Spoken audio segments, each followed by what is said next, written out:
Capítulo 18. Después de esto, Pablo se marchó de Atenas y se fue a Corinto. Allí se encontró con un judío llamado Aquila, natural del Ponto, y con su esposa Priscila. Hacía poco habían llegado de Italia, porque Claudio había mandado que todos los judíos fueran expulsados de Roma. Pablo fue a verlos y, como hacía tiendas de campaña al igual que ellos, se quedó para que trabajaran juntos.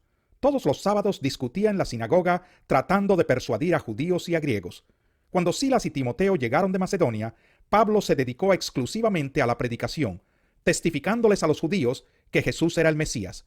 Pero cuando los judíos se opusieron a Pablo y lo insultaron, éste se sacudió la ropa en señal de protesta y les dijo: «Caiga la sangre de ustedes sobre su propia cabeza. Estoy libre de responsabilidad. De ahora en adelante me dirigiré a los gentiles».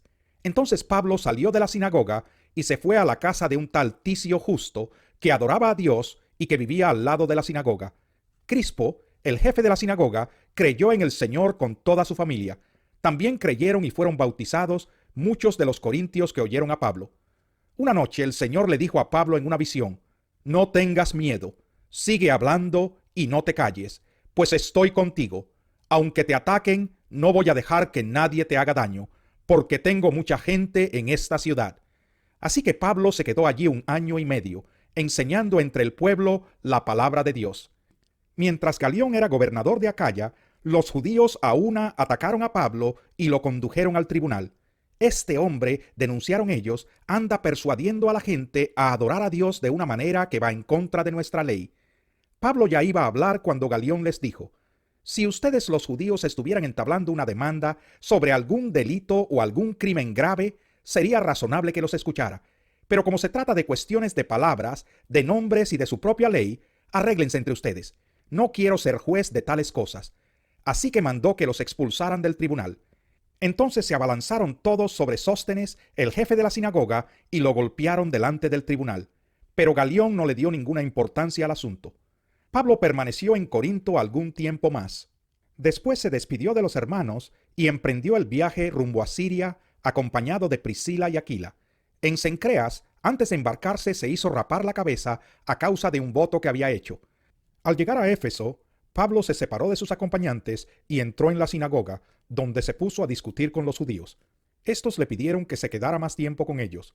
Él no accedió, pero al despedirse les prometió: «Ya volveré si Dios quiere», y zarpó de Éfeso.